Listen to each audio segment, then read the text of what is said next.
Good morning, welcome in. This is our first live remote here on 5 Clubs. Great to have you with us. And of course, our program is always brought to you by Century Insurance, right by you, not to mention our 3 great North Carolina-based companies. Peter Millar, when it comes to whatever you need to wear, wherever you may be going, they have you covered. Golf Pride, of course, every player at every level trusts Golf Pride more than any grip in the world. And the Pinehurst Resort, when it comes to enjoying what you can do on the golf course and off the golf course, there is nothing like going to the cradle of American golf, the Pinehurst Resort. We are at the James Hardie Pro Football Hall of Fame Invitational in Boca Raton at the old course at Broken Sound. We've got 2 live hours for you, and over the course of the next couple of hours, you're going to hear from people you're very familiar with, from football and from the world of golf. This is a new sponsorship. I was lucky enough to be at the press conference, the introductory press conference that was actually conducted at the Pro Football Hall of Fame in Canton, Ohio. It's very different here in Boca Raton than it was in Canton. I remember flying in, it was probably 28 degrees and sleeting. But to be alongside players that I've watched my entire life, and I'm not just talking about Pro Football Hall of Famers, but also Bernhard Langer, who was in attendance for the press conference as well. And these are events that, as the PGA Tour Champions goes forward and wants to advance, and certainly they hope to some degree, starting in 2026, they may get some participation from Tiger Woods, who's going to turn 50 at the end of this year. But what we do know is that they have gotten regular participation from the best players that have turned 50. And it's interesting, just to give you a little historical perspective, not only on the Champions Tour, which used to be the Senior Tour, is that every player at some point, with few exceptions, guys like Lee Trevino and Gary Player and Miller Barber and Arnold Palmer, never said, "I'm never going to be a ceremonial golfer." Even Jack Nicklaus, who said that adamantly for years, he dipped his toe in the water of playing competitive golf after the age of 50. And so the likes of Steve Stricker and Ernie Els and Darren Clarke, who's going to be with me next hour, they've all made some commitment, a mild commitment for some, a total commitment for others. And it'll be interesting to see if 2026 will give them one of the great gifts they could ever give, because I'll never forget when the Senior Tour, as it was called 35 years ago in 1990, was gifted Lee Trevino and Jack Nicklaus in the same year. And I remember being at the U.S. Senior Open at Ridgewood Country Club, where I was lucky enough to grow up, and Arnold and Jack and Gary and Lee were in the field, and it felt bigger than regular tour events. And I'm not suggesting that if Tiger does play starting next year that it will, but it'll draw a lot of attention. And this is the type of sponsorship that I think the PGA Tour Champions needs to integrate America's passion, which is American football, specifically these legends of the game, and to put them in an environment where they're going to share time and space over the next several days, starting today with the Pro-Am, which is already underway. And I just saw over my left shoulder Lawrence Taylor, who paid me the greatest compliment truly that I've ever been given. Unfortunately, I can't share that compliment on the air because it includes some colorful language. But those are the types of people, whether it's Marshall Faulk, Terrell Davis, Thurman Thomas, Dan Fouts, not to mention it seems like every single enshrinee over the last 40 years in the Pro Football Hall of Fame on the defensive and offensive line is going to be here this week. Players, athletes who play golf or play other sports at the highest level, many of them find not only comfort, but competitiveness in playing golf. And so there's more than just a curiosity in being around guys who are here this week, players who are in this field, who are going to be joining me, guys like Billy Andrade. It's also the fact that you have guys who we know so well, and to have a platform like this, that James Hardie has made the investment to be the title sponsor for this event down here in Boca Raton, Florida. These are the types of things that they need to do more of. We see it on the LPGA.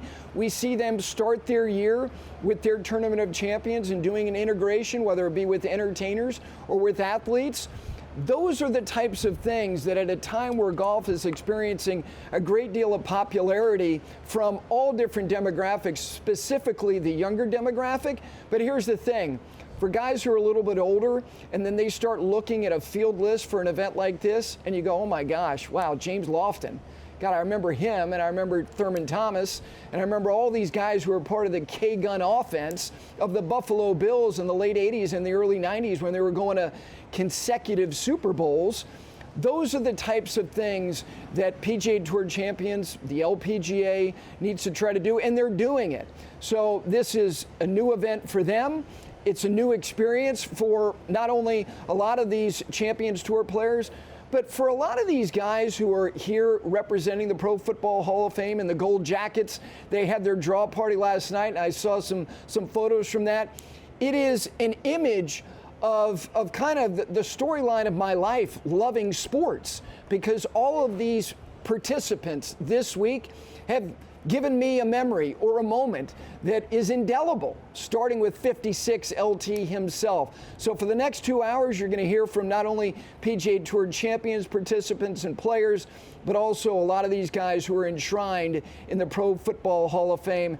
And I will tell you this, as somebody who loves doing remote broadcasts, one, because you get out in the environment, you get to see and talk to these people, but also because there's nothing like doing remote television live, because it is hair on fire for 2 hours. It is scintillating, it's exhilarating, and as I look around, it can be mildly exhausting. And guess what? It's only 8:15, so we're just getting started, but we will not neglect the things that we give you on Wednesday of every week. We will have Club 5. We will open up the club. Maybe the NFL Pro Football Hall of Fame will let us use that gold jacket for whoever is the recipient of the Club 5 trophy at the end of the year. We'll have Club 5. We will have our picks for the Valero Texas Open.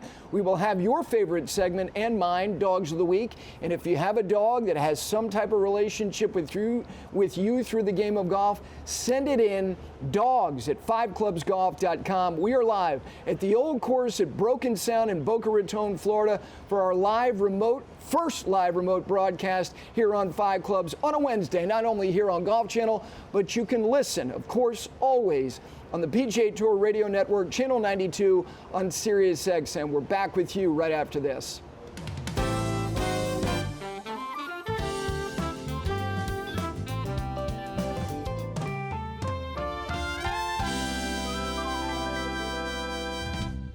All right, I am joined here by Billy Andrade, by Thurman Thomas, one of the best to ever do it, one of the best people in the game of golf, a Payne Stewart recipient.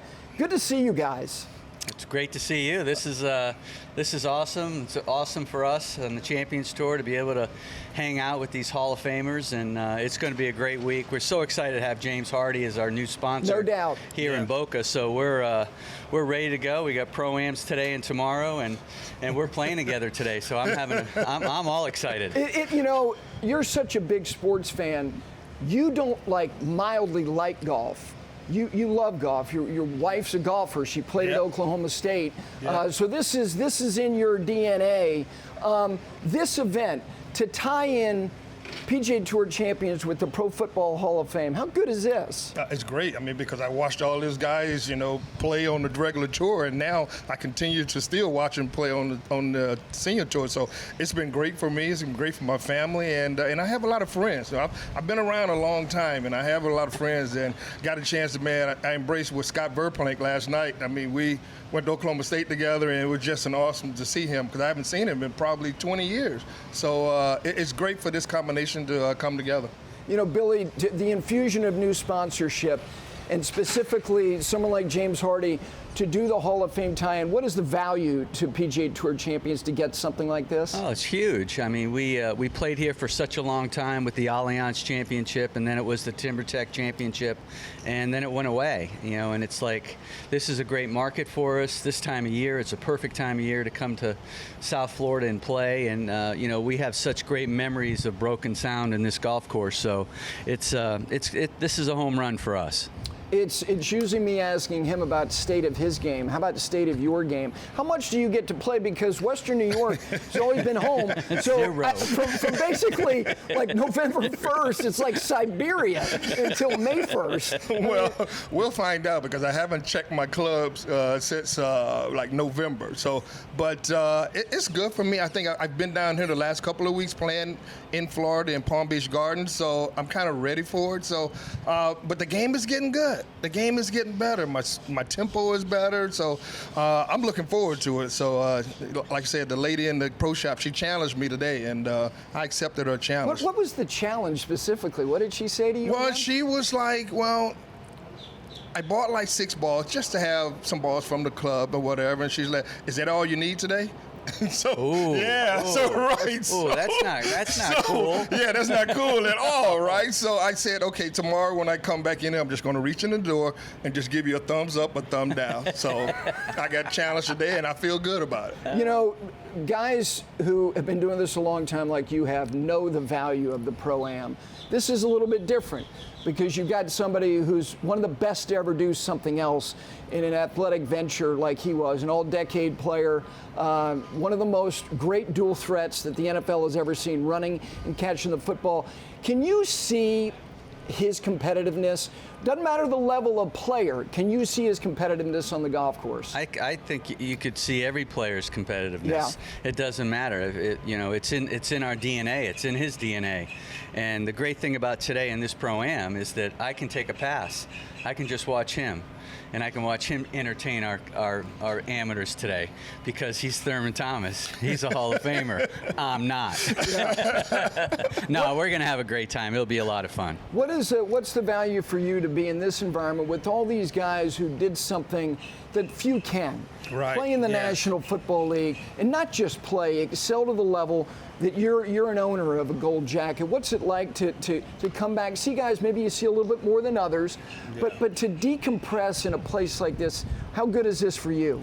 It's great for me because, like I said earlier, I've seen all these guys play on the throughout their career, and plus some of the guys that you don't normally see, like Calvin Johnson. I haven't seen Calvin Johnson since he went into Pro Football Hall of Fame, which was only a couple of years ago. But it's still to see him, see that he's a part of this community and part of the network. And like I told my friend, we were talking about it on today, this is a great opportunity not for us, but for other sports to kind of look at and see what we're trying to do with the NFL players. You can do it with hockey, you can do it with baseball. And so we've been talking a lot about a lot of different things that's going to help everybody. Right. Everybody wins. So. You ran one of the great charity endeavors through the game of golf that I've ever seen, which was the CBS Charity Classic.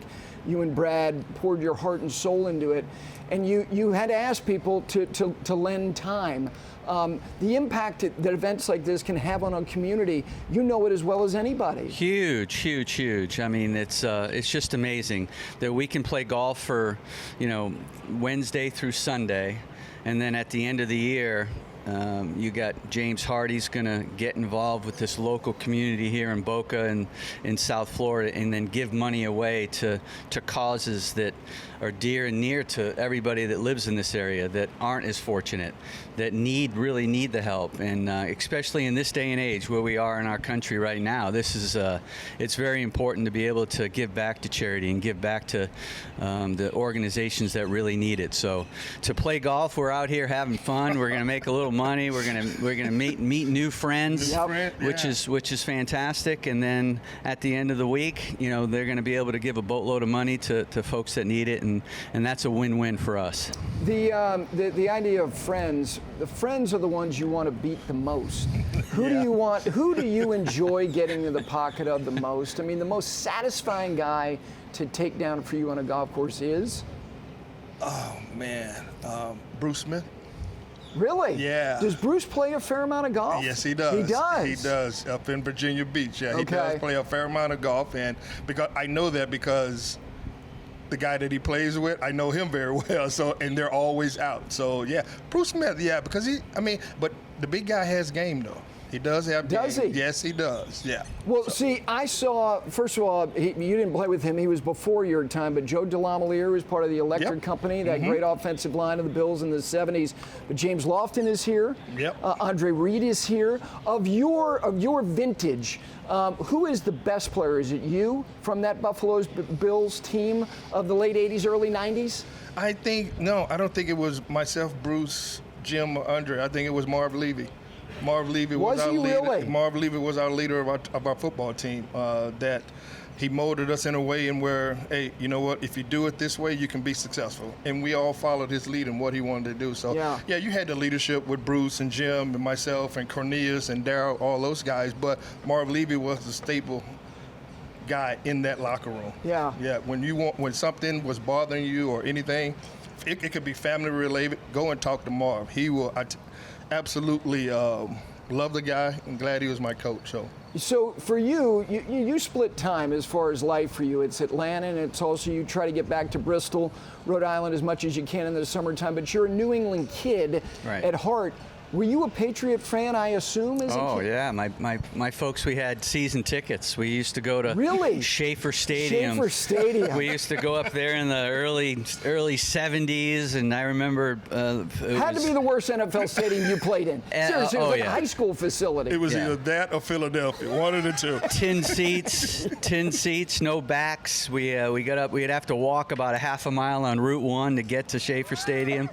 I saw poor Jim Plunkett. I just feel so bad for the man. He just got torched. I don't think the Patriots had an offensive line in the early 70s because that poor man got hit left, right, up, down, and everywhere. And then Sam Bam Cunningham, he couldn't run. Oh my God. Poor guy couldn't run. We didn't have an offensive line back then. You're taking it back. We are going back. We were not very good, when I was a little boy. And then something happened around 99, 2000. Yes, it did. And it's changed the absolutely has changed the franchise forever. But in the early days, it was rough going up there in Foxborough. You were as somebody who covered all sports before narrowing my focus to golf, one of the most productive players the NFL has ever seen. And you, I think, and I grew up a Giant fan, okay?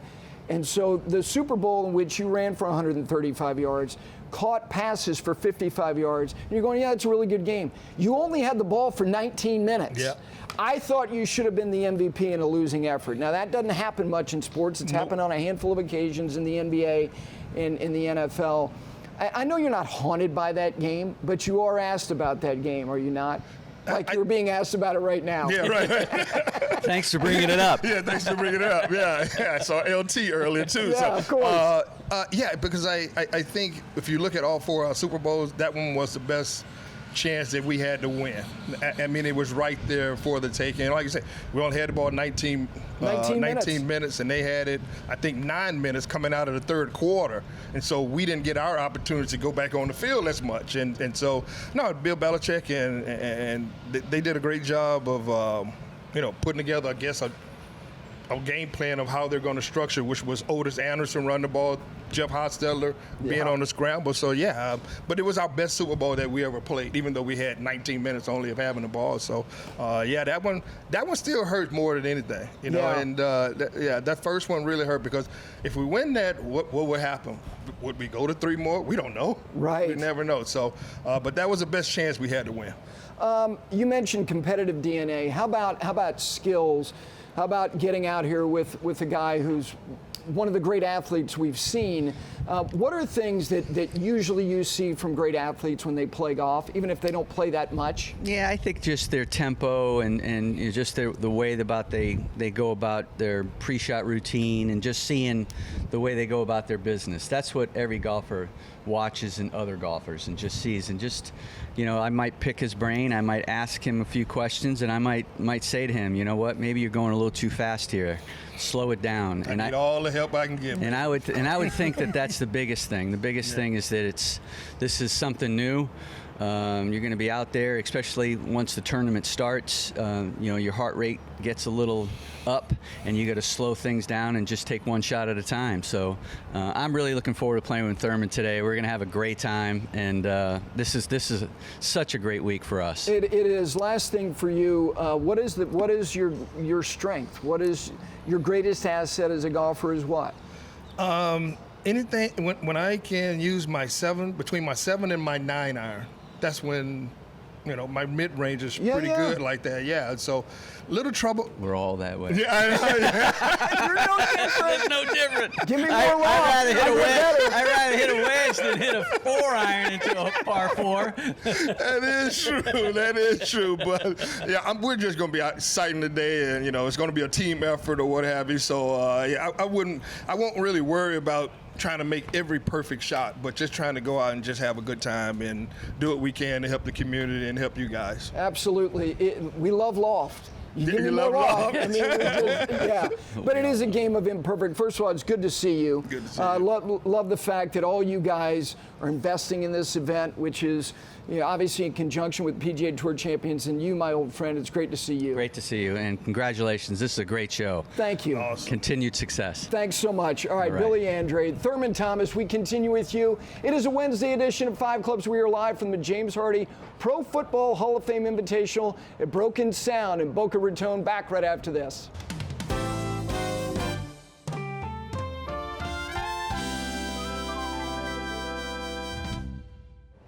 Welcome back into 5 Clubs on this Wednesday on Golf Channel. You can also listen on the PGA Tour Radio Network on SiriusXM Channel 92. In this segment brought to you by Peter Millar. It is performance, it's luxury, it's style. They've been refining it for the last 2 decades. It's all I wear and all I've worn since 2011. All right, joined by 2 stylish players, 2 of the best to ever do it. That's why they're in the Pro Football Hall of Fame. Terrell Davis, Dan Fouts. Gentlemen, good morning. Good morning. Good to see you. Good to see you guys. Dan, let me start with you. You've always loved golf, and I know that you used to work as a kid because your dad was a broadcaster around the San Francisco 49ers. John Brody was your guy. John Brody won on this tour and was also a wonderful quarterback in the NFL. Did you know as a kid that John Brody was a good golfer? Yeah, he told everybody he was. Yeah. Of course he did. And he backed it up because he saw the results. He was thinking about going pro at one time, and he really enjoyed when he got to 50 and could play on the seniors tour. And he did, and he won. How about you? How about your golf game? When did golf come into your life? Well, golf came into my life when I tore my ACL in '99, and as you're rehabbing, you're sort of you're watching a lot of television and stuff like that. And I had other players on the team who had played golf before. And I just remember picking up the putter, and I was putting a lot during that time when I was trying to rehab, and it just kind of stuck. And I enjoyed it, and I was like, you know what? I want to do this when I'm done. Not professionally, obviously, but just I want to play more golf when I'm done playing football. And then I just started playing more, and got decent at it. And then it's just I realized decent is not what you guys have been associated with. No. I think a lot of players think that they're going to go pro in golf as well. Like that's just this thing in the locker room where you feel like, listen, I've done it in football. I know what it takes to be great, but golf is not that sport. It's just not. Like you got to put in way more time. And then I didn't, like most golfers who are really good, like they started early. Absolutely. And in football, quarterbacks are different. They I don't know how quarterbacks are so good, but there's like in football, there's really nothing translates for football. It's like eye-hand coordination. We're not hockey players. We're not baseball players. We're not hitting anything. And so to go take it from football to golf, for me as a running back was foreign. It was completely opposite of things that I had to do, right? Like in football, the harder you hit, the better the results. Sure. In golf, they always say, don't hit it as hard, right? Like you can't just try to smash it unless you really know what you're doing. Right. If you want something to go high, you got to hit it low. Like it's weird. Like it's the opposite. Like in football, you're told to do something, you do what you're supposed to do. Right. Dan, it's interesting that he said about quarterbacks. There are a lot of quarterbacks that are good at this game, good at the game of golf. I do think there's some biomechanics that are transferable. The way that you throw a football and the way that you transition weight, especially to your front side. I think that there are aspects of that. I think there are other things. Do you think that there are reasons why quarterbacks are decent at this game? Well, I'm still trying to get to that. They got a lot of time on their hands. It's quarterbacks, apparently. I'm trying to get to that decent level that you were talking about. But, you're right about the motion and the transfer and all that. But as Terrell said, I mean, if you're a natural, you're going to be a great athlete in whatever sport you choose. And so many golfers, they pick up the stick when they're 5 or 6 years old, and you know that at some point they've got that natural ability. And there are a few quarterbacks that are like that. You're not talking to one right now. John Elway's a very good golfer. Yeah. I assume you played some golf with John. I played, lots of golf with John. I played with him, matter of fact, 2 weeks ago we played in a tournament. Played with him. His game is still very good. Yeah, he's a really good golfer. He's been competitive for years out in Lake Tahoe. How valuable is this for you guys to get together? I'm sure that periodically throughout the year there are events that are created through, whether it be through the Pro Football Hall of Fame, the Players Association. But Dan, how often do you leave Oregon to come and spend time with your brethren who are part of a very special fraternity? Well, the Hall of Fame is very humbling, and it's a tremendous honor. And to be able to hang out with our guys that you used to hate them, and you know that this guy tried to kill you every Sunday, and now he's buying you a beer, or shaking your hand, and calling you brother. And it's just a very unique situation, and one, as I said, it gives me chills to think. When I was inducted into the Hall of Fame, we used to do it on the steps of the hall. And when the ceremony was over, they would have you stand up with your family in front of you there and walk into the Hall of Fame. And the first thing you see is a statue of Jim Thorpe. Wow. Wow is right. Yeah. For you are the Gale Sayers of your generation. Your productivity and what you did in a condensed period of time has been done a couple of times in the history of pro football. Do you think that the fact that Long Beach State is where you started, you go to the University of Georgia, your second year there was the year in which you carried the ball the most, was your body in a place where maybe some other backs wasn't, as far as you hadn't been beaten up in college to the degree that some of these other prolific backs in college were? Do you think that had something to do with your ability to run for as many yards as you did in such a condensed period of time? I didn't think about that. No, because I felt like my body was always beat up. It was always beat up, man. Even at Long Beach State. As a matter of fact, at Long Beach State, my freshman year, I severely sprained my right ankle. Most people or doctors said I would have been better off breaking it. And I did the same thing to my left ankle the year after. And so I only played in 5 games at Long Beach State, and I missed a lot of games at Georgia. And so I thought I was always beat up. I mean, I had the mileage on my body. But, yeah, I don't know, man. Like, I try to look back on my life now, and, you know, when people ask you, like, how did you get to where you are? A lot of times you don't know. You just kind of navigate life, and you just do things, and then you look back and say, damn, I didn't realize that I had to overcome so much to get here, because I didn't stop and think about that as I was pursuing this career. And then I got fortunate, man. I went to a team in Georgia, in Denver, where the coach was open to competition. He didn't say because I was a 6th-round draft pick that he already had other guys slotted in front of me. He was like, listen, the best player is going to play, which gave me a sense of, listen, and it was fair. If I competed and I won the spot, then I would start. And Mike Shanahan was open to that. Yeah. And so I was really fortunate. And then we came in, and he brought in a system that fit me like a hand in glove. It was just the perfect system for me. I was used to running, you know, when Dan was throwing back in the day. As a matter of fact, here's the other thing, too. Speaking of a coach that came in at the right time with Don Coryell. Oh, my Aaron God. Coryell, You have to understand. who was built for this system. Gary, you have to understand. Like, I grew up in San Diego. So you know. I was a diehard Chargers fan. And Dan knows this. Dan knows this. And so for me to be, when you say, like, coming back and being with your brothers, how cool is this for me to be sitting here next to Dan Fouts? It's awesome. You know, I see Kellen, I see him, I see Wes. I mean, it's pretty good to come back and see the guys that you idolize, and now I'm sitting in we're in the same brotherhood and fraternity, which is pretty cool, man. You'll get over it. I'll get over it? Okay, I don't think so, because I still have it. So But, Terrell, I still have it. Like that offense, and you play when you play. But if the Eric Coryell offense of the late 70s, early 80s with you, with John Jefferson, with Charlie Joyner, with Kellen Winslow, with Chuck Muncy, with Wes Chandler, with a lot of Little Train James. Yeah, Little Train James. I mean, you Come guys on, man, had weapons, and you weren't. I mean, you were doing 7-step drops and you were throwing for 4,000 yards. That offense in today's NFL is what? 5,000 yards. Yeah. No, it's the system that Don Coryell put in for us really required smart players. And the guys you just mentioned were all smart and selfless. All they cared about was moving the ball down the field, getting the end zone. And when we'd break a huddle, not one of those 5 guys, those eligible receivers, knew they were primary. I didn't either. The defense told me and them where to go and where to adjust the pattern, where to throw the ball, all that. That's what the system did, is you could never be wrong. Of course, the quarterback could be wrong once in a while, throwing to the wrong team, but it was always in the effort to get the ball in the end zone. What do you get out of golf? What is the most redeemable aspect of playing the game of golf for you? I think for me, it's the closest thing that I can relate to playing football, the competition. Yeah. Right, trying to overcome these challenges. A lot of them are self-inflicted challenges that you put on yourself in golf.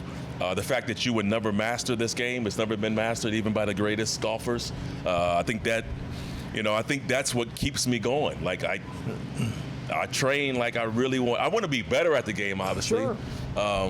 But yeah, I think it's always that you're chasing something. You're always trying to improve. You're always trying to get to a point where you're better tomorrow than you are today. And then it allows us to compete. What I love about golf is that you can still compete with guys who are better than you. That's why the handicaps exist, right? You get to level the playing field. My buddies and I, we like to wager a little bit. I like taking. I always tell them, I don't want to take your money. I want to take your pride.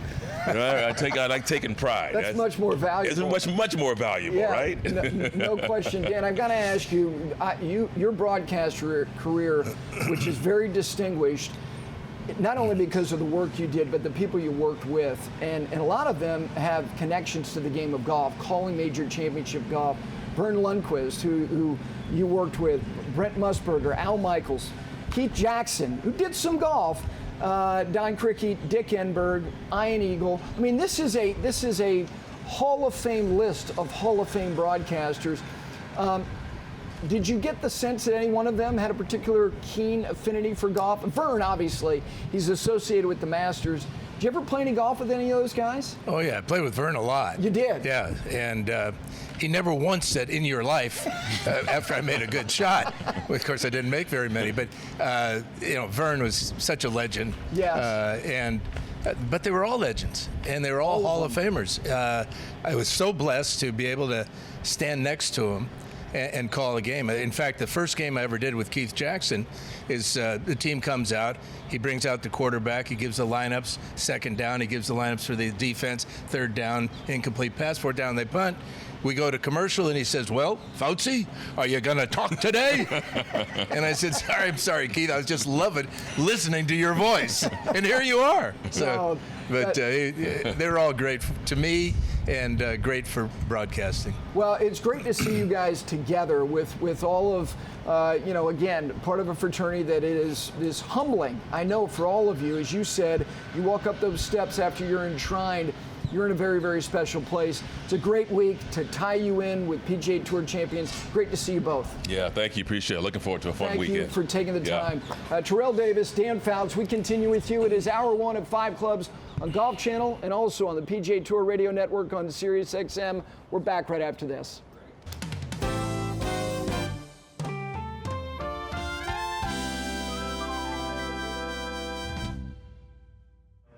Welcome back in on this Wednesday. We are live from the James Hardie Pro Football Hall of Fame Invitational, and I'm very pleased to welcome in a guy who was on the show during Valspar week, and the guy who just walked behind me, who always enters in his own way, and I'll get to him in a moment. Not that he needs an introduction. I'm speaking Ronde Barber. It's good to see you, my friend. And John Daly. Well. Good morning. Gentlemen, it's good to have you. John, I got to start with you because you love football, and you have a dexterity about you, like you can do stuff. I know you. I mean, doesn't he? Yes. I mean, you can kick a football, you can throw a football. Who did you love growing up? Who were the players who played professional football that you loved? I kind of loved them all, but my team was the Cowboys. Yep. I've always been the Cowboys since I was 4. So, Too Tall Jones, Thomas Henderson, Staubach, 70s, all that. Tony Dorsett.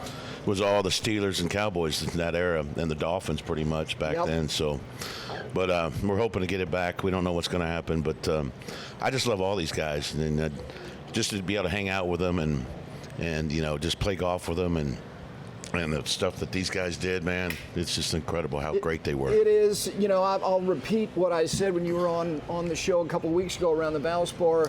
You were an all-decade player. Obviously, you're in the Pro Football Hall of Fame, a Super Bowl champion, part of one of the great defenses the NFL has ever seen.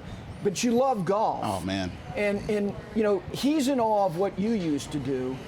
You're in awe of what he still does, aren't you? Yeah, I mean, I got a gold jacket, which is appropriately hung back here. He's got a clear jug. But he's a legend. Like, come on now. Like, I got a great future behind me. It's great that he talks so glowingly about football players and all these Hall of Famers that are here, Gary, but John Daly's a legend, and for a lot of different reasons. Obviously, we live in the same area, Tampa, in the Tampa Bay area. But yes, I love golf, but I love the characters of golf, and I'm sitting next to and playing with one of the greatest ever this week. So you mentioned Tampa, and you know the value of the Valspar. You're the general chairman, so you know what this does for communities. How about the tie-in, John, to have the Pro Football Hall of Fame and James Hardie make an investment in PGA TOUR Champions and give an infusion in a way that you guys share this stage? How great is this for this tour? Well, it's a great tournament. I mean, we don't get to see these guys a lot. Yep. And we do. We have a good time. We hang out a little bit, much as we can, and then we kind of go on our way and hope to see them soon. But the communities, with all the charity work that the tour does and all the money that's given back, it's amazing. But when you bring these guys in, they can come watch us play, but this elevates fans coming because they don't really want to see us. They want to see the pro football players and hopefully get some autographs and sign some stuff, which you're going to do. But it's just great. It's great for us to be able to see these guys, play golf with them, and I don't know who my partner is yet, but for the Friday, Saturday, Sunday, but we're going to have a blast. That's all I know. The nervousness associated with playing golf in front of people when it's not your vocation, it's also a premeditated exercise. You do it when you're ready. Sure. Now, you'd like to do it sooner than later. On the football field, did you ever get nervous? Because adrenaline, I've been on a sideline, it is a weird environment. It is so jacked up, you can't even believe it. And you are in a reactionary sport. This is not that. Right. Did you get nervous playing football? probably your first time in the saddle, about the only time. That's it. Yeah, the rest of the time, you just need that first bit of contact, that first bit of, all right, this is real. It's different than golf, because golf, you go out and practice, you hit balls, whatever. It's repetitive. Football it's more of a mental preparation, obviously physical too, but it's a mental preparation, and you never know what's going to happen. Like, I could run the same defense 50 times in a game, and it never come out the same. So you don't have time to be nervous. You're reacting the entire time. And I mean, I try to do that on the golf course, Gary, and it doesn't work all the time. Like, I'm kind of like John. I don't go hit balls. I don't sit around and beat them up on the range. I try to go be reactionary, and I prefer it that way. So it's totally different animals. Who are, in your estimation, is there, whether it's a football player, basketball, hockey players are good golfers? Yeah. Are hockey players in the overall, you think that the most capable of playing the game of golf? I think quarterbacks, pitchers Why in baseball. Why quarterbacks and pitchers? I think it's the eye-hand coordination. You do. Same with hockey and same with pitchers in baseball. I mean, there's biomechanics. I was just saying that to Dan Fouts. There is a transition of weight and getting over to your left side that is associated, whether it's with a hockey stick, whether it's a pitcher, and the transition, and the same thing with quarterbacks. Yeah, I mean, like I said, I think it's eye-hand coordination. I don't know why. I'll never forget Nate Newton for the Cowboys. Oh man, this is easy. I go out and hit a golf ball. I mean, this guy's, he's so strong. He can't even move, right? Because he's, he's a lineman. He tries to hit a golf ball. Well, the club goes shorter than Hubert Green used to, and he couldn't hit it. And we're just laughing. He thought it was so easy, and then he found out how hard it was. But I think more of not your lineman. I think Thomas Henderson could play. He's a good buddy of mine. I'm surprised. I'm hoping he's here. I was hoping he might be here this week, but he was probably one of my favorite linebackers. LT's here, Lawrence Taylor. Absolutely. I love him. Another sport is tennis. Yeah, tennis is good too. Yeah, It's core strength, Fish can right? really play Core golf. strength. You got that same. I'll tell you why quarterbacks and hockey players, because they disassociate their hip and their right shoulder in everything that they do, and that's exactly what a golf swing is. And then you use the ground to create forces, and they do it. Like cornerbacks don't do that. Right. We just backpedal, right? And transition and hit people. So it's harder for me to figure out how to swing a golf club. But some of those other sports, and tennis is the one. It's the same thing. You got to fire through the ground, disassociate your upper body, upper torso, and then release. It's the same There's thing. something else, I think, as it relates to pitchers and quarterbacks. And I played with several that were very good at it. You're in a position where everybody is looking at you. And golf is that. Yeah. Everybody's got their eyes on you. So they're not self-conscious. They know that I've got the ball. It's in my hands. And I think there's a selfish quality to playing those positions. It doesn't make them selfish, but I've got to do this. It's up to me. Like I played with Dan Marino. Didn't matter whether he made a 3 or a 7. He always took the honor on the next team. It's like, Dan, really? Well, you just talk about the guys who are going to get blamed for winning and losing. Yes. So I mean, They're people forget. conditioned for it. People forget that football's a team. Had your defense play it. He's not always on the quarterback. I know he's got to be the man that runs the offense and stuff. But if you don't have a good defense, what's the use of being out there? I love Coach Petrino at Arkansas. He goes, I don't care about our defense as long as we score more than they do. That's Steve Spurrier. Right. Just get me the ball back. Right. Give me the ball back. Right. Just give me the ball back. All I want, we'll score. You know, and that's what I loved about when, Coach is our offensive coordinator at Arkansas now, which will hopefully be pretty good this year. But that mentality, I just love it. And if you look at like the Baltimore Ravens, the Steelers games, not too many in that division. You don't see a lot of high scores. You see that hardcore defense, Cleveland, Cincinnati, and you see games at 13-10 a lot. And it's just fun to watch. I'm more of a defensive guy. I like to watch the defense. Sure. Well, when you won your Super Bowl, the Panthers at that time, they were built around a defense. Yeah. They had a quarterback. They tried to be with Jake Delhomme. I mean, it's funny how divisions in the NFL, like you associate the AFC North as being black and blue. Right.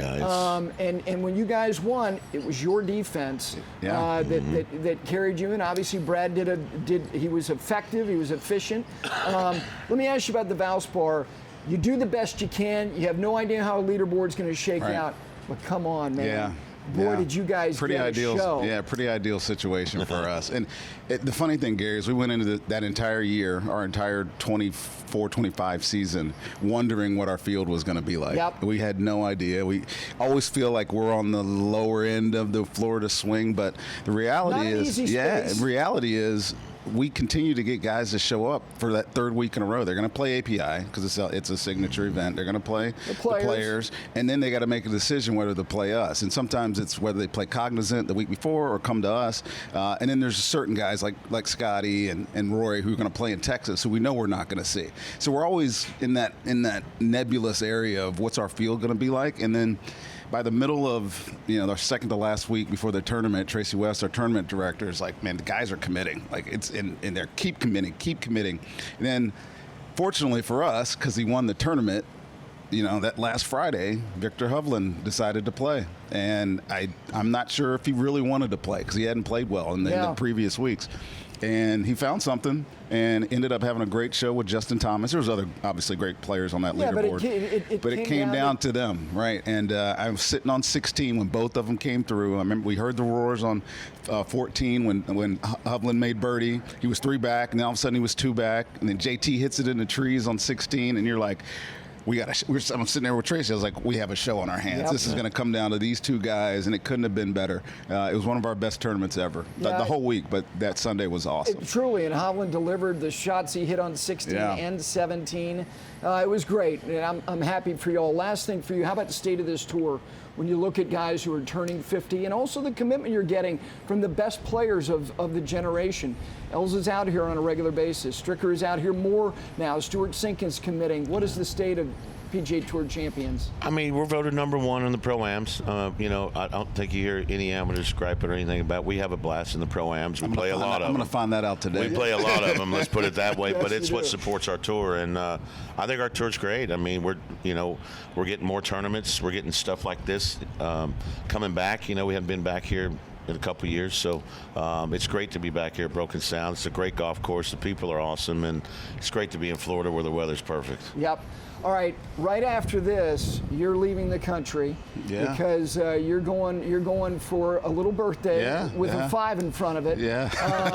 The first one. Yes, first one. And you're going to Royal Portrush. Yeah. You're going to be there Monday, right? No, I'm leaving on Wednesday. Leaving on Wednesday. And leaving on Wednesday, and Okay. then we're playing on I think Friday. We're playing. So. Okay, so but you got more than just one round of golf. You got a whole itinerary. Yep.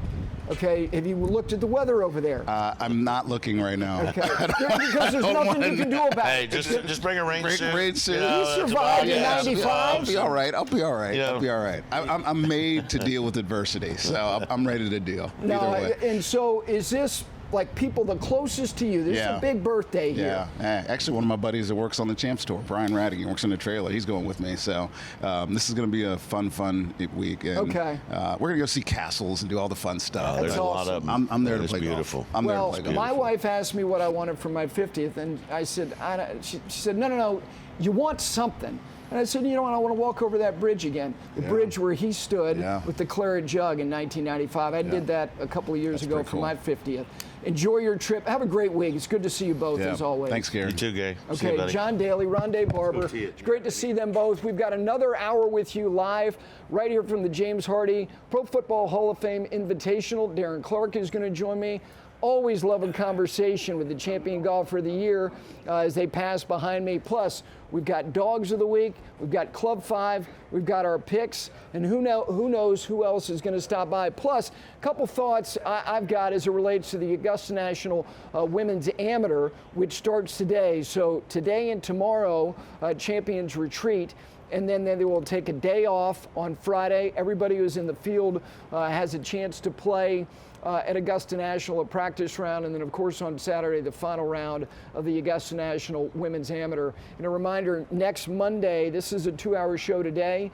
Next Monday, we will also have a 2-hour show. Before we're done, I'll give you an idea and give you a setup for what that day is going to hold as well. So again, more Hall of Famers to come here, live from the James Hardie Pro Football Hall of Fame Invitational from the old course at Broken Sound. I'm Gary Williams. We continue on 5 Clubs after this.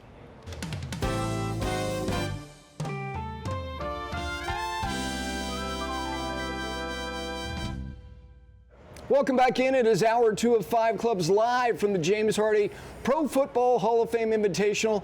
And you know what? I love this guy's company. What a great way to start this hour. The champion golfer of the year in 2011, Darren Clarke. It's always good to see you. Thank you. Likewise, Gary. Well, you know what? This life out here, I don't know when you were 35 if you were thinking, yeah, you know, I'm going to play way beyond 50.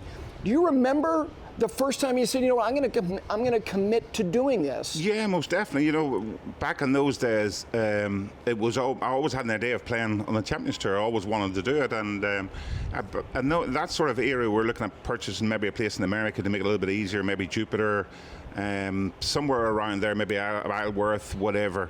And I bumped into an old friend, Peter DeSavary, down in the Abaco Club in Winding Bay. He owned it. He said, come over and take a look. So went and took a look and bought there immediately. And it was always with the intention, the club opened in 2004 and we bought our house in March 2005. And from that day onwards, it was always my intention to play a Champions Tour based out of the Abaco Club in the Bahamas. So it was always a goal of mine. I wanted to play. And, you know, out here, we have a blast. We have a great time. But make no mistake, it's all great early in the week, but as soon as it gets to Friday morning, we're back being tour pros again. There's no doubt. Between us is this gold jacket. This is special. Look, it's a new sponsorship. Yes. It's the tie-in with the Pro Football Hall of Fame. You know, you spent a lot of time in the United States. The passion people have for American football. Did you watch American football growing up? A little bit. I was too busy traveling all over the world and stuff. You know, as a European tour member, we played everywhere, all over Asia, South Africa, everywhere. So I didn't play an awful lot, but I was fortunate a few years ago to play whenever we were in Dallas. So we had a tournament there, and DeMarcus Ware was my partner there, and he's my partner again this week. I mean, you talk about an athlete. He's got like a 30-inch waist and about 60-inch shoulders. I mean, yes, DeMarcus, yes, whatever he wants, yes, DeMarcus.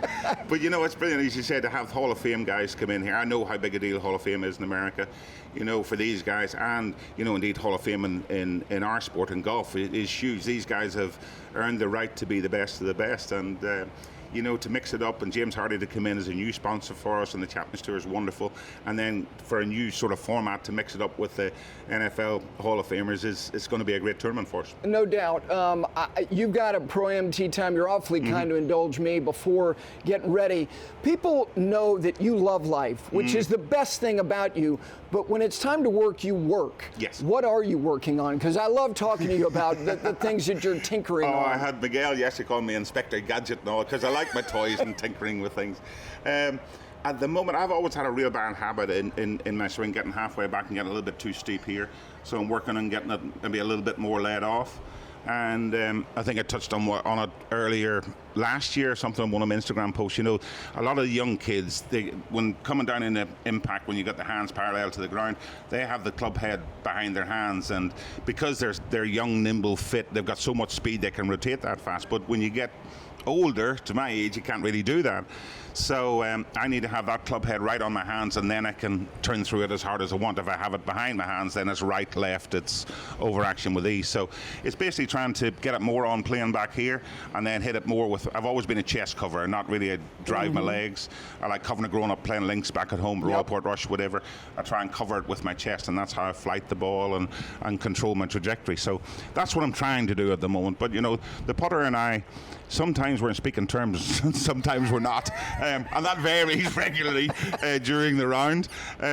This one has not had neither a tomahawk nor a helicopter just yet, but it's verged close to it a few times. But I mean, that's just on, we just work all the time, and you know, trying to figure out the speeds of the greens, because we're playing on different grasses every week and what have you. So hopefully the putter and I will be in good speaking terms this week, Gary. Well, one of the most enjoyable conversations I've ever had with you, you had won at Hawaii, and you took me through kind of what the experience of being in the flow state is. And I was asking you about coming down the stretch, and you said, it's a rare thing to get into that space where you really are so present in terms of where your feet are. How often does that happen? People think that you guys are in that space all the time. No. It is the rarest of air. The rarest of air. And, you know, I wish I knew how I was able to do that. Otherwise, I'd have done a lot more during my career. But it's amazing, that time whenever I won in Hawaii a few years ago, I had no idea, I think until you told me that I'd shot 30 on the back nine to win the tournament. I had no idea. All I was doing was one hole, hit it there, hit it here. And Dr. Bob Rattel, a good friend I've worked with for many years, and trying to get into that frame of mind is something that I've always really struggled with. Unfortunately, I'm a perfectionist by nature, and that doesn't really help when going out there trying to play golf. To be accepting of poor shots. Everybody hits poor shots, but you have to accept them and carry on. Sometimes it's easier to accept than others, but when you're in that sort of mindset where you don't care where the ball goes, of course you do, but you don't mentally, when you're out there, you don't care. You go find it, you accept it, and do your best from there. When you're in that state of mind, then that's when I've played my best in the past. But I wish you could find the key to it. It would be a wonderful world if I could. You mentioned Rotella. Just a couple last things. Rory, going to Augusta. This is his Rubicon, to cross this path to not only complete the career Grand Slam, win another major again. When you've watched him, if you've watched it all, which I'm sure you have, what are you witnessing? What are you observing from him right now? You know, I've known Rory since he came through my foundation when he was 10 years old and stuff, and the talent that he showed even back then was astronomical. And now, you know, he's just, in my mind, he's the most gifted player on the planet right now, without a doubt. We saw that with some of the shots that he can hit and some of the stuff he does. You know, his mental fortitude this year seems a lot stronger than it has been possibly in the past. With, you know, to take a look at how he stepped up at the players there on the Monday morning in the playoff and just striped that first tee ball straight down the middle of the fairway. Which was a statement. That's Rory. That's what he does. But I think as long as his elbow's going to be okay, you know, I think he's like, every time he tees it up, he's the guy to beat. And for me personally, as a not just as a friend of Rory's, but as a Rory McIlroy fan, I would love to see him put the green jacket on. You know, people sometimes get what they deserve in this game. Sometimes they don't. But Rory McIlroy, if I was to, you know, want anything from him, I would love him to complete that Grand Slam. I'd love him to see it do there. Now, whether that's going to happen or not at Augusta, his game is perfectly sure. He drives the ball incredible. So this year, after the start he's had this year, very good, very solid, wins, seems to be right on what he's trying to do. I hope he gets off to a good start, because I think looking back at the years gone by, his first couple of rounds have not been that good for him at Augusta in recent terms. But it would be wonderful to see him fulfill it and become one of in the highest echelons of the game to win those four majors. No question about it. Before I retired from drinking at the Grand Slam of Golf back in 2011, when you had the claret jug with you, yes. I enjoyed a sip out of that with you. Yeah. Where is that? Is it at home? Well, no, that one actually. Your replica, no, like my replica. If I had it at home, Gary, it would be in a drawer somewhere. It would be somewhere like that. So, where it is now, it's in at Royal Portrush Golf Club. There's a cabinet there when you walk in through the door, and both the claret jug and my replica of the senior British is sitting. The two of them are sitting side by side. Which are 1 and 22. So I was very proud, and you know, one of my biggest goals when I came on the Champions Tour was to try and win the senior British to go with the big British, and I was fortunate enough to do that. And yeah, I'm not a bit. You walk into my house and you wouldn't know I play golf wherever it is. So. As opposed to not having them out anywhere, Portrush look after them for me, and they're in a cabinet there, and the two of them are sitting side by side. So I'm pretty proud of that. And then Portrush is obviously, Royal Portrush has been so good to me, and they're naming the 9th hole after me this year, just before the Open, which is another huge honour and what have you. So it'll be nice to get back to Portrush later on this summer and get back there and see those two jugs sitting there, and maybe rekindle a couple of the good memories from what I can remember. Anyway, so the party was pretty good. I'd like to have another one. I know you would. It's always great seeing you. Thank you, Gary. Thank you for taking the time. Not at all. All right, we continue. Great way to start hour 2 here of 5 Clubs live from the James Hardie. Great to have the champion golfer Darren Clarke with me of 2011. We continue with you, and of course, every show brought to you by Century Insurance, right by you. We're back from Boca right after this.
Welcome back in on this Wednesday. It is 5 Clubs on Golf Channel. You can also listen on the PGA Tour Radio Network, Sirius XM Channel 92. We're at the James Hardie Pro Football Hall of Fame Invitational. I'm very pleased to be joined now by Nora Boyle, who's the Director of Communications and Global Brand Management for James Hardie, and Jeff Shreve, who is part of the Hall of Fame, part of their management team. Good morning to both of you.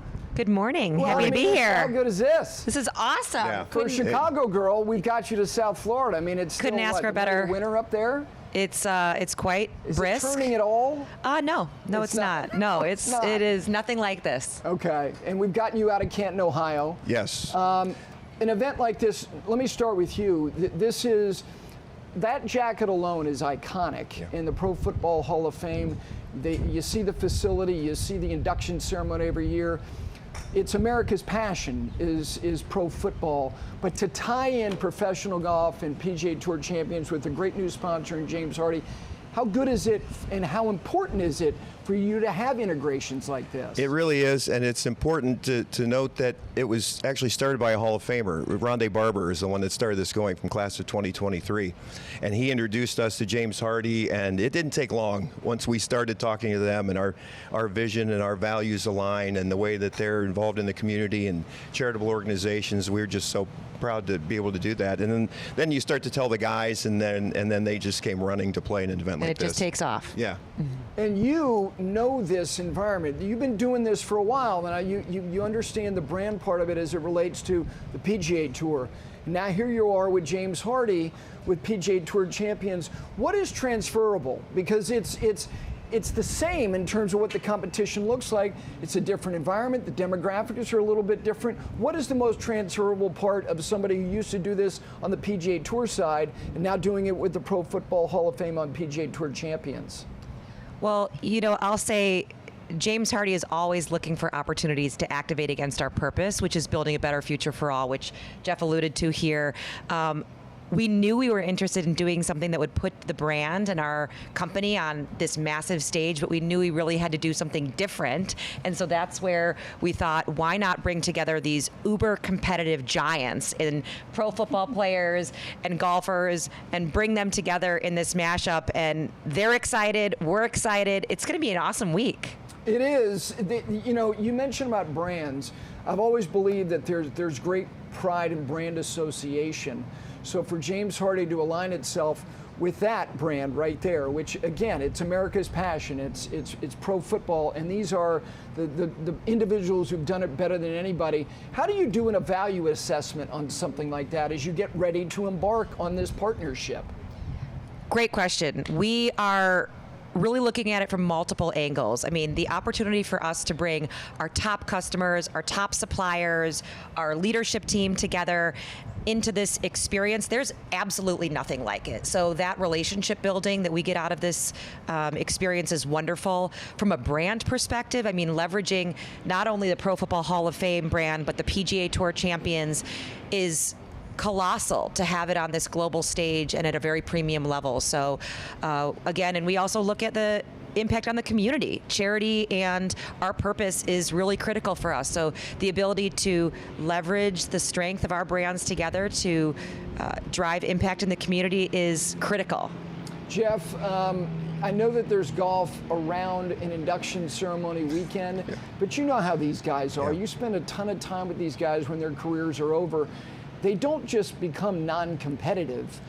They have to find outlets to exercise that competitiveness. This is the perfect environment for them, is it not? It is, and it's fascinating. We were on the bus going to the reception last night, and I had an opportunity to hear the guys sitting behind me, and they're such golf fans. And so we were here for practice rounds yesterday, and they're nudging each other, going, "Is that Corey Pavin? Is that they're fans?"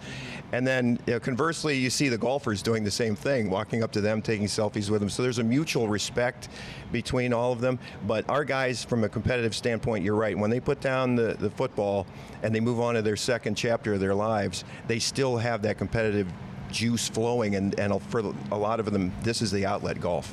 I know that your boys think mom's kind of cool right now. Do they not? I mean, I'm sure that they're proud of you, but here you are, and it's like, Mom, where are you going? Well, I'm going to be a part of the Pro Football Hall of Fame event down in South Florida. I am at work, but I am very lucky to be sitting in this seat, and it's something that we should all be very proud of. This is a team effort. This is not something that just one person did. I mean, this is one of our values at James Hardie, is collaborating for greatness. And this is exactly what we're doing. In fact, we're sitting in the Home of Legends right now, which is a 2-story double-decker, open to the public. We're going to have relics of the Pro Football Hall of Fame here for the fans to enjoy. And it's just something that's never been done or never been seen before. So we, again, are just so excited and so thrilled. And Owen, Liam, and Reed, you will be here next year. Well, that's great. You know, the first year of a collaboration like this, there's a lot to learn. Listening, observing. What are the most important things that you want to try to get out of this week as you move forward and make it better every single year? Well, I think for the Hall of Famers, it's an opportunity to play. This is the biggest stage that a lot of them have played golf in. So a lot of them walked in and went, This is not a normal outing that we plan. So getting over that hump, and I think once the word gets out with the multiple year contract that we have to do this year in year and year out, I think that we're going to see more and more of the guys once the word gets around. Hey, this is a great event. They take great care of you. It's a great partner. You get to be involved in the community and the charitable aspect of it.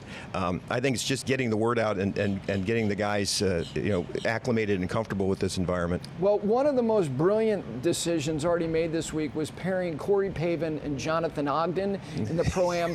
The largest man, maybe, forget this county, maybe in the state of Florida right now. Yeah. And one of the smallest people to ever play golf at the highest level. It's hilarious. Indeed, yes. It's great. It's good to see you both. Thank you for having us here. Appreciate the opportunity. Thank you for having us. Absolutely. Appreciate it. Yeah. Thanks so much. Enjoy the week. And Jeff. All right, we've got more to come because we are at the old course at Broken Sound for the James Hardie Pro Football Hall of Fame Invitational. This is an event, again, it's in its first year. This is a golf course that people certainly associate PGA TOUR Champions events with, but to tie in the Pro Football Hall of Fame and all of these people who people have watched for the last 4+ decades. I have talked to Dan Fouts and Terrell Davis and Thurman Thomas and Ronde Barber and Billy Andrade and Darren Clarke and John Daly. You are tying things together that are why events like this can not only take off, but also can be very, very successful in an area of the country at the time of the year that we are here at the beginning of April, where people are not only thinking about golf, but they're playing golf in all parts of the country. And joining me now is Miller Brady, the president of PGA TOUR Champions. You and I were together in Canton, Ohio. The weather was a little different. It was, 29 degrees and sleeting? But that's football clearly. Weather. Yeah, that was football weather. Of course I remember. I was freezing when I got off the plane, and here we are, and this thing now has come to life. Just talking to Jeff and Nora about looking and observing and what are we going to get out of this week, and what do we want to get out of this week? What do you want to get out of this week? Well, what's interesting to me, and you were part of the announcement, so thank you for that, is the fact that our players want to do something a little bit different, right? We play the regular events week in and week out, and so when we brought this opportunity to them to partner with James Hardie and the Pro Football Hall of Fame, it was a resounding, heck yeah, let's move forward, let's do this, because it is unique and it is different, so our players lean into it. Obviously the weather's going to be great this week, but they're super excited to be here.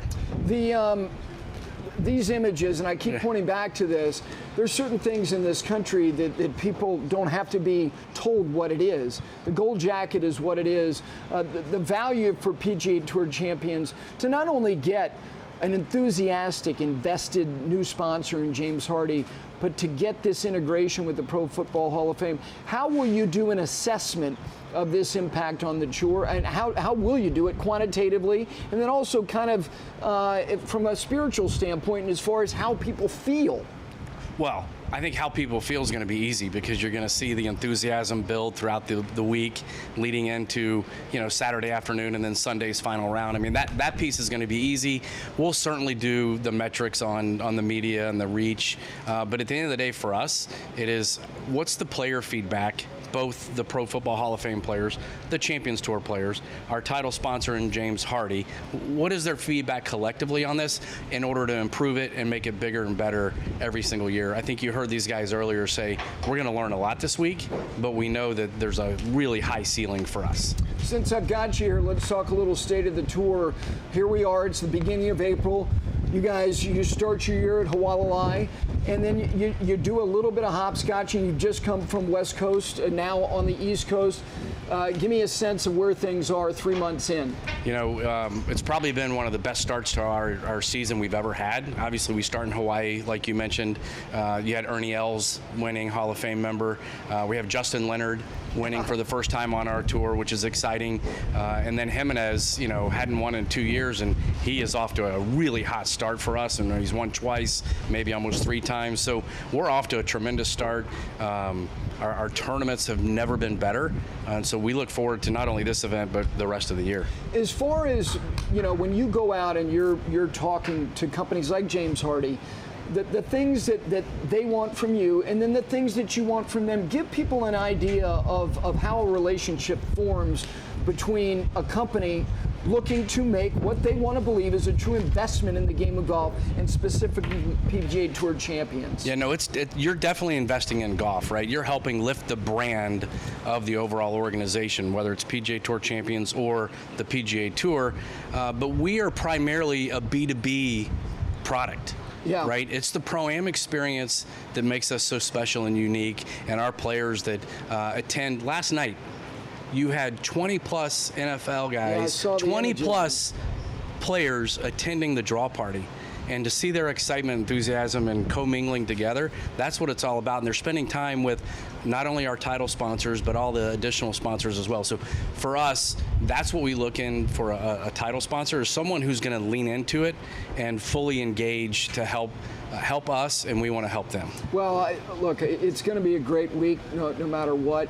To have these players, I know later this afternoon you've got the shootout with the likes of Warren Sapp and Lawrence Taylor hitting golf shots that will be very interesting. There'll be a lot of commentary there. There will be from the people commentating, which will be me, and the players themselves. Thank you for having us here.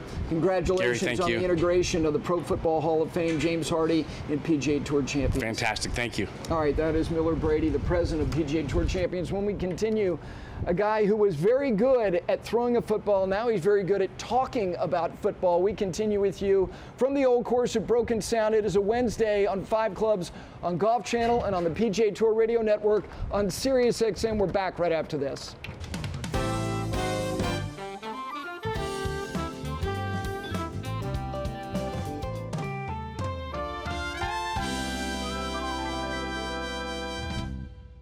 Welcome back in on this Wednesday. It is 5 Clubs on Golf Channel. And again, you can listen on the PGA Tour Radio Network, Channel 92, on Sirius XM at the James Hardie Pro Football Hall of Fame. He grew up down the road from Canton, Ohio, in Dublin, Ohio, and you see him on Saturdays in the fall. Big noon on Fox. They've got a great team. They built a hell of a sports television property, and one of the great quarterbacks in the history of the University of Notre Dame, Brady Quinn. Good to see you. Good to be here, Gary. Look, you lived in this area for 15 years. Yeah. You just told me you've just moved back to Dublin, Ohio. I want to start with that.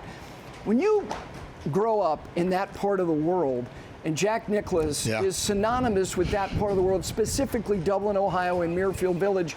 You're a great athlete. You're one of the best quarterbacks at the scholastic level. Did you play any golf as a kid? Recreationally, but I mean, the extent of my golf game worked out like this. We had a decent-sized backyard, and my dad used to kind of mow a lower cut and give me a 9-iron and basically teach me how to hit, where I should put the ball in my stance if I'm chipping or hitting from the fairway. So that was the extent of my golf days, basically until I got into the NFL, where everyone wants the quarterback to come out and be a part of some scramble. And at that point, I realized I better be able to be more than just hitting the ball far off the tee.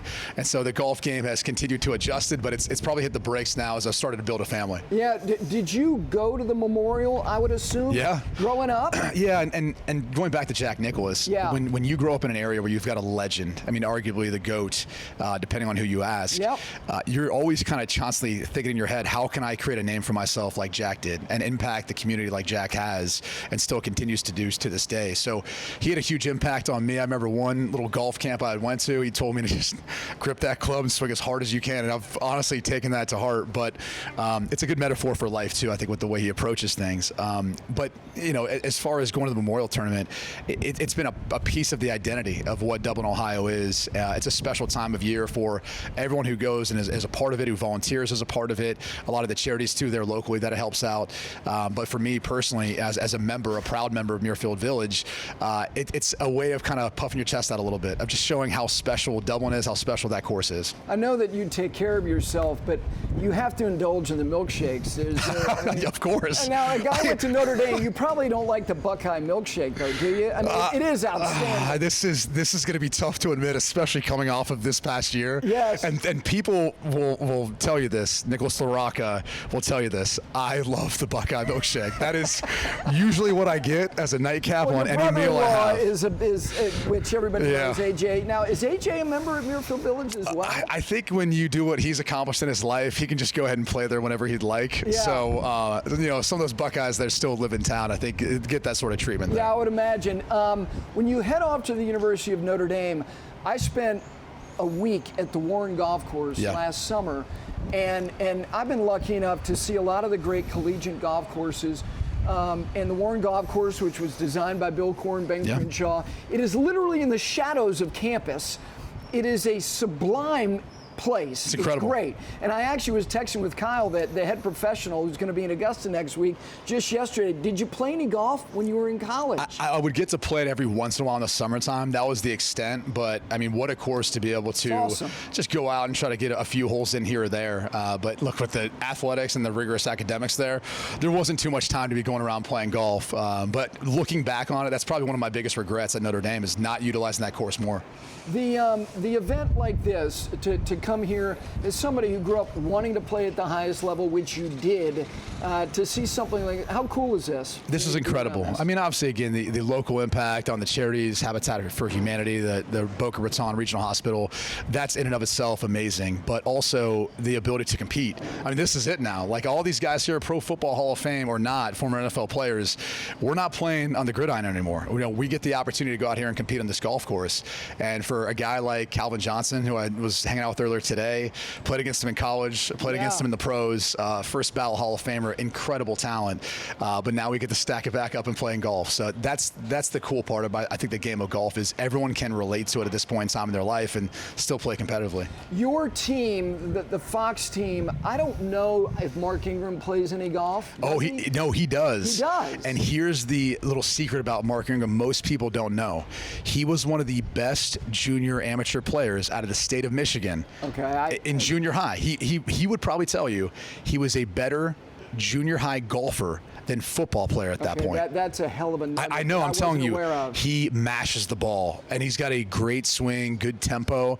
He's got a lot of kids, too. We both have 5 kids, so he doesn't get a ton of time to play, but when we go out and play, when he puts it together, he's dangerous out there. Okay, Leinart. Can Leinart play golf? No, Leinart can't play. He throws with the wrong arm, and he can't play golf. He's too busy out being in SoCal surfing or doing whatever you do out there in SoCal. We're wearing flip-flops, walking around in board shorts everywhere. Okay, so how about Rob Stone? Can he play golf? No. Rob can play soccer, and that's where it pretty much ends. So a tremendous soccer player. Okay, and then Urban? No, Urban can definitely play golf. Now, I will say this, and people out there should listen to this. If you're playing him in a match, wink, wink, nod, nod, maybe there's something on the line there, just be careful. That index is a little bit suspect. And, Coach, you still owe me, I think, $100 from the loss you took at Terranea. I want to hold you accountable for that. Very good.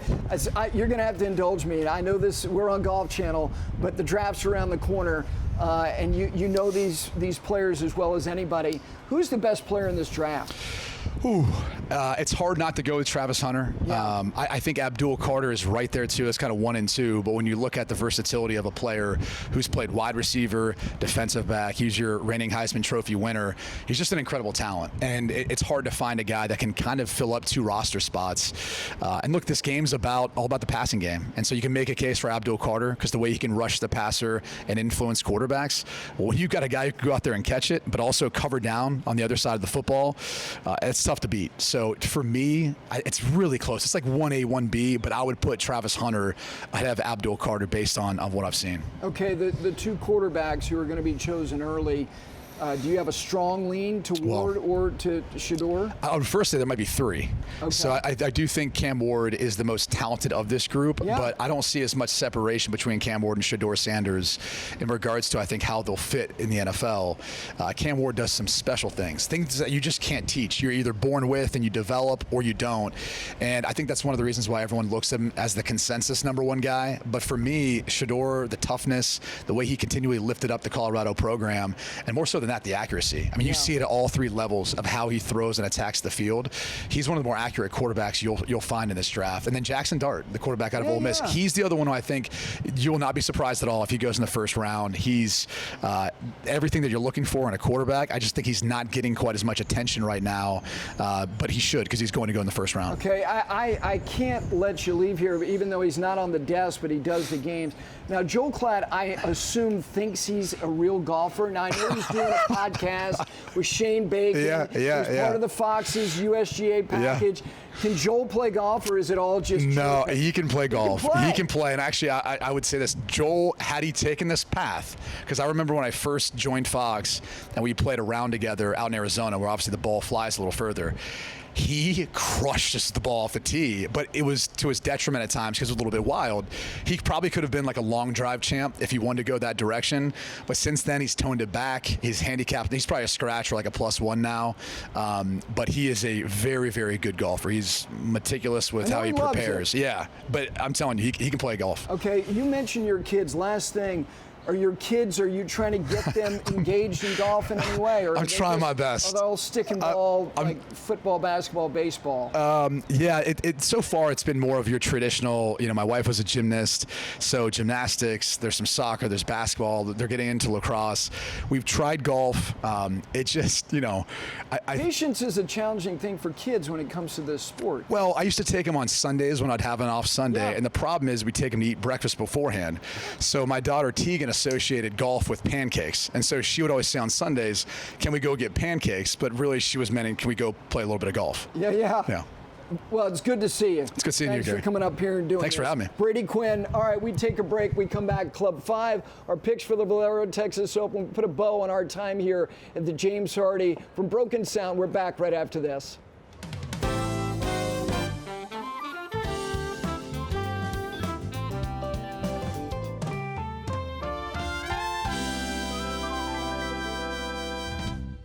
We are back. We are at Broken Sound, the old course here for what is the first James Hardie Pro Football Hall of Fame Invitational. Had a lot of Hall of Famers. I will say that Brady Quinn, who was just on with me, who's not in the Pro Football Hall of Fame, was a terrific quarterback at the University of Notre Dame, and certainly one of the key people on Fox's college football pregame show. The reaction I've gotten on my phone from women and men to him is quite fascinating. All right, let me digress here for a minute, because obviously the lion's share of the show today has been about the people who are here, the Hall of Famers, the PGA Tour Champions people, obviously having the president of PGA Tour Champions, Miller Brady, on the program as well. But the Augusta National Women's Amateur starts today, and we talked a little bit about it yesterday. We had Steve Burkowski on the program, who can handicap an amateur or collegiate field better than anybody. But let me just say, as it relates to this event and its importance, I'm not here to decide which is more important. The history of the U.S. Women's Amateur, history is on its side, not to mention size of field and all the different pathways of entry into that great historic championship. But when this event was created 6 years ago, nobody knew what exactly we were going to get in terms of performance and also in terms of who was going to play in this event. It's a 72-person field, but this week they have 49 of the top 50 amateurs on the women's side who are in this field. And yes, it is over 2 golf courses. And I have heard a number of people say, why don't you have the whole thing at Augusta National? It's amazing when you're given something, how you immediately want more of something. I don't know if eventually or ever this event is going to be contested for all 3 rounds at Augusta National. To be honest with you, I'm not paying any attention or focusing on that. The fact that they have this stage at all is not lost on, I think, this present generation. When I say this present generation, I'm not talking about the ones who are playing now. I'm talking about young girls who are trying to get through regional and local qualifying for the drive, chip, and putt to get to the national finals, which are going to be at Augusta National this coming Sunday. Some of those young women are now in the Augusta National women's amateur field. And I'm not saying that they were inspired solely by the existence of the Augusta National Women's Amateur, but many of them have, in large measure, pursued the game of golf at the highest level because they are seeing something that I've always believed. I believed it about every vocation, every pursuit somebody might have, whether it's the arts, whether it's medicine, whether it's politics, or whether it's sports. If you give the next generation access to something that is particularly special, it's inspiring. So this type of event, while it's still in its infancy and has already seen great drama, because the stage itself, it's not a fair fight. If you give anybody an opportunity to compete at Augusta National, the stage is the star.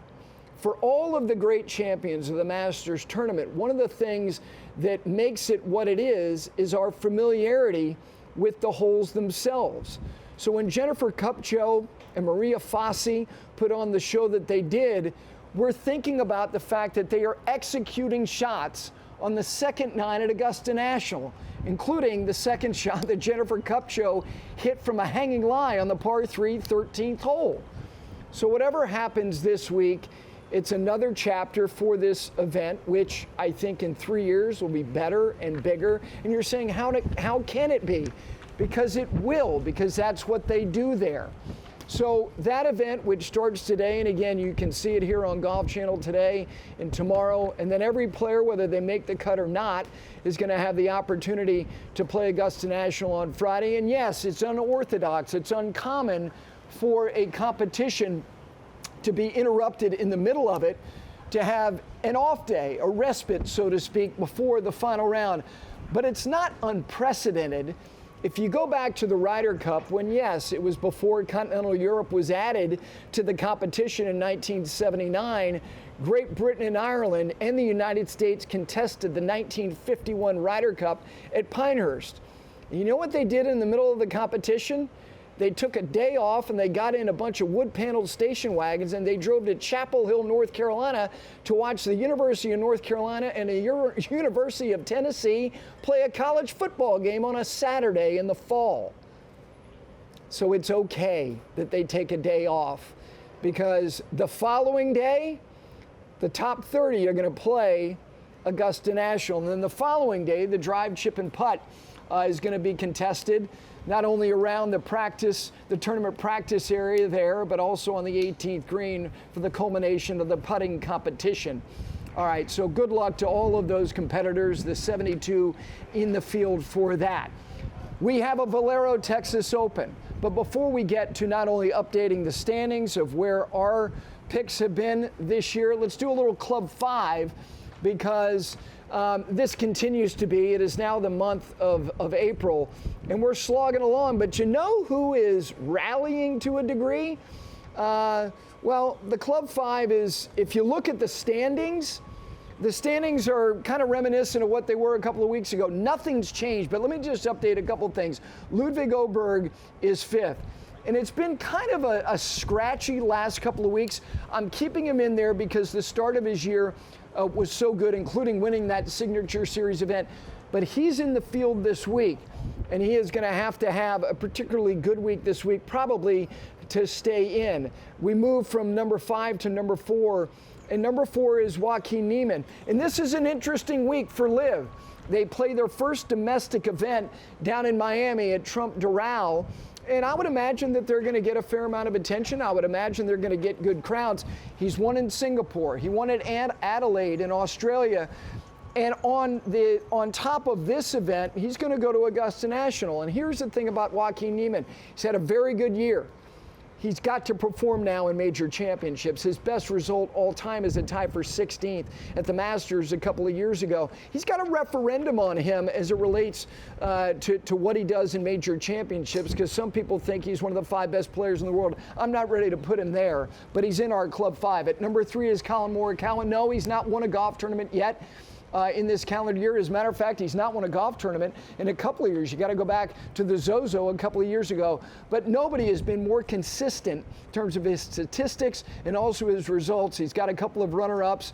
And I promise you, he is going to be not only one of the betting favorites at Augusta National, he's going to be one of my favorites. And we got our Masters preview that's going to be available for you with me, Taylor, Johnson, and Brendan before the end of this week. At number 2 is the guy who's still number 1 in the world rankings. That is Scottie Scheffler. He pushed Minwoo Lee to the finish line this past Sunday at the Houston Open. And he's got a 2nd, he's got a 3rd, he's got a 9th. And his putting is appreciably better as he goes to do something only Jack Nicklaus has done, and that is win 3 Masters in 4 years. And then finally, Rory McIlroy, the guy who's been the best player in the world. He's number 2 in the world. He's number 1 in the Club 5 standings by virtue of his win at Pebble Beach and winning the Players, and also another top 5 for him. So I thought he got out of the week in Houston what he needed, which was sensing that he was on the periphery of contention, and also he was vulnerable on Friday. He had a birdie 3 of his final 4 holes just to play the weekend, and then played well on the weekend. And his putting, again, very, very good. All right, we turn our attention from Club 5 now to the standings for us through the Houston Open last week. We still only have one person who has picked a winner, and that is Taylor Zarzour. He is first. Gil Hanse, out of the basement and now on the doorstep of maybe becoming number 1 heading to the first major of the year. He has had good results with Justin Thomas at the Valspar, and then Scottie Scheffler, who he is burning. Scottie Scheffler, he's not in the field this week. He'd pick him even if he wasn't in the field, but he hasn't. Emma Carpenter, myself, Jay Johnson, there's Brendan DeYoung, just scratching, slugging along in last place at $2.25 million. We've played 3 months of professional golf. So with that, let's take a look at our picks for the Valero Texas Open. The idiot trifecta is in play this week. Ludwig Oberg from Gil Hanse, Emma Carpenter, and Jay Billis. Gil plays chalk every week. He's going to run out of these top players before we probably even get to the U.S. Open. I like Tommy Fleetwood, 7th in this event last year. And also, he is as good as anybody playing from the fairway. Keegan Bradley for Taylor Zarzour. Akshay Bhatia, who won this event last year, holding off Denny McCarthy for Brendan DeYoung. And then Corey Connors, who's got a better record than anybody in this event over the last 5 years. That is Johnson Wagner's pick. So, last opportunity for somebody to play their way in who's not already otherwise exempt into the Masters tournament if they can win this event. The cutoff for top 50 in the world rankings was last week, and we know that Michael Kim was the one who played 8 weeks in a row, and by virtue of just doing just enough, got that final spot by virtue of the world ranking pathway. Let me just end with a couple of things. Monday, we will have a 2-hour show, which will be our Masters Monday show. In studio with me will be Taylor Zarzour and Ron Green Jr. Ron Green Jr. and his father combined have covered more than 60 Masters tournaments. I look forward to having them on the program. Paul McGinley will lift the lid with me just after 8 a.m. We'll get his perspective as he embarks on another live from week with Rich Lerner and Brandel Chambly doing all the great work every night, putting a bow on each evening of the Masters tournament on Live From. So Paul McGinley will be with me in the 8 o'clock hour, followed by Ron Green Jr. and Taylor Zarzour. Gabby Herzig, who obviously is a regular contributor to 5 Club, she's going to be with me as well to get her perspective, not only of the Augusta National Women's Amateur because she is already there covering the event for The Athletic, but also to get her perspective on what she thinks are the biggest storylines heading into the 2025 Masters Tournament. Then what I think is going to be a special treat, not only for me, but for all the viewers and listeners, Gil Hanse and Jim Nantz together. Jim Nantz is going to give you his 5 favorite moments of the 40-plus Masters tournaments that he has covered for CBS Sports. And then Gil Hanse is going to give you the design principles of those holes that Jim points out. And then finally, Ben Crenshaw, the 1984 and 1995 Masters champion, will join me to talk about his life, his relationship with Augusta National and the Masters Tournament, and have him talk about his favorite holes as well. So a 2-hour show for you on Masters Monday, 8 a.m. to 10 a.m. Eastern Time. So let me finally end with just the fine folks here. I've got to end with dogs. We got to get to dogs. I cannot end this week without dogs, so let's get to that very quickly. We've got 3 dogs for you. That is Breezy, an Australian Shepherd mixed breed from Breezy Point Resort in central Minnesota. We go from her to Maggie in Cranston, Rhode Island. She is also a 4-year-old Australian Shepherd at Alpine Country Club in Cranston, Rhode Island. And then finally, Dutch, a 9-year-old Great Pyrenees mix. Dutch has been on the golf course his whole life. That's his owner, David Jones, the golf course superintendent at Indian Springs Country Club in Broken Arrow, Oklahoma. Send them in, dogs at 5clubsgolf.com. Thank you to James Hardie. Thank you to the Pro Football Hall of Fame. And thank you to Broken Sound for having us here on this Wednesday. Have a great rest of your week. We'll see you on a Masters Monday.